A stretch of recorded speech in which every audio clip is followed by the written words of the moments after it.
siya. Didikit-dikit yan. Di ay sa tabi ko yan. Pati kamay niya, oh. Mag-holding hands pa yan, ha? Diba? Oh. Mag-holding hands pa yan, eh. Diba? Ang sweet niya, eh. Ang sweet na. Ang cute pa.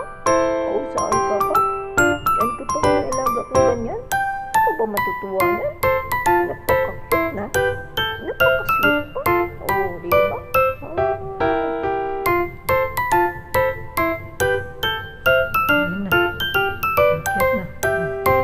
Ayun na, umakyat na. Ha? Kaya malungkot din ako pag-stress yan dito eh. Kasi ayaw tumuli sa akin eh. Diba? Masaya din ako pag hindi stress si you.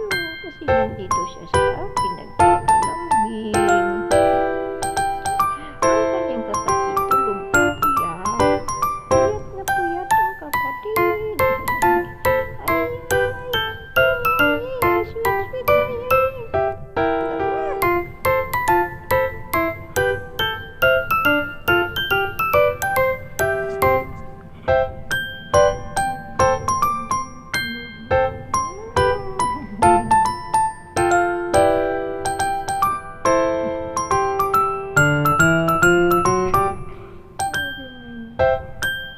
Saya na niyan.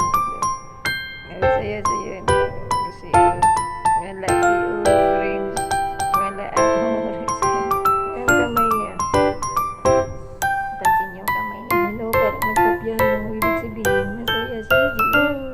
Masaya si Jilu.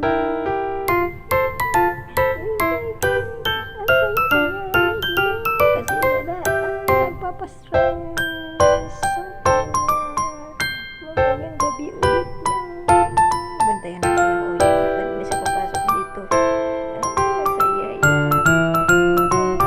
Ang ilo ko. Kasi wala ang orange.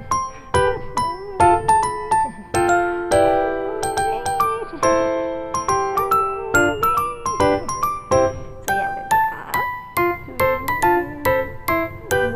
Siyang orange.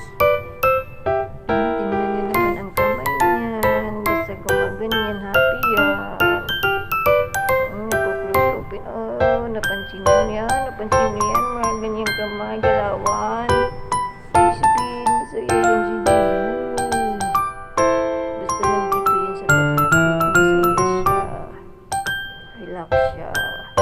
Pero pag wala siya sa tabi ko, nagtatago na yan.